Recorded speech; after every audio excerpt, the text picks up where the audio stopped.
what does a pastor look like? I suppose all of us have some idea of what we think a pastor looks like because we've spent a lot of time growing up in church where a pastor is leading that church. But God's picture for a true pastor is not always the kind of thing that we see. In this book, you will learn what a pastor should look like and the functions that a pastor should carry out. You'll understand it much better. I guess one of the best illustrations of the pastor who is a shepherd would be David's Psalm 23, "The Lord is my shepherd." And we'll give you some good teachings to compare those two. Now, what is the main purpose for the pastoral ministry?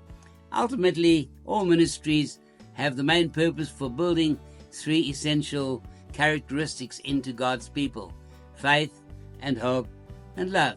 And each of them do it in a different way. You'll see how the pastor goes about doing this in the body of Christ. And then, what exactly does a pastor do? Well, again, you may have an idea, but God's idea, God's correct pattern for the pastor may not be what you've actually seen in the church. So you will learn in this book what the pastoral functions are supposed to be and what they will look like. And what kind of preparation and training does the pastor go through? Well, not quite as intense as some of the higher levels like the apostle and the prophet, but there is still a preparation that God must put you through before you can function as a pastor, and you need to be properly trained to do it correctly. So we cover this in quite a lot of detail. And then the pastor is to be a leader.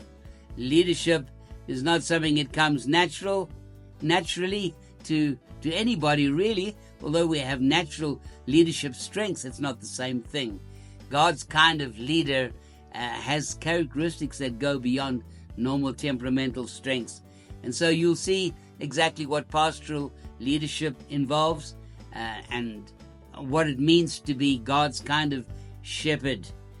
All of these together in this book will give you a very clear picture of what the calling looks like if God's called you to be a pastor. So if you feel God's called you to be a pastor, this book will drop all the pieces in the right place for you, and you'll come out knowing, well, are you called to be a pastor or are you not?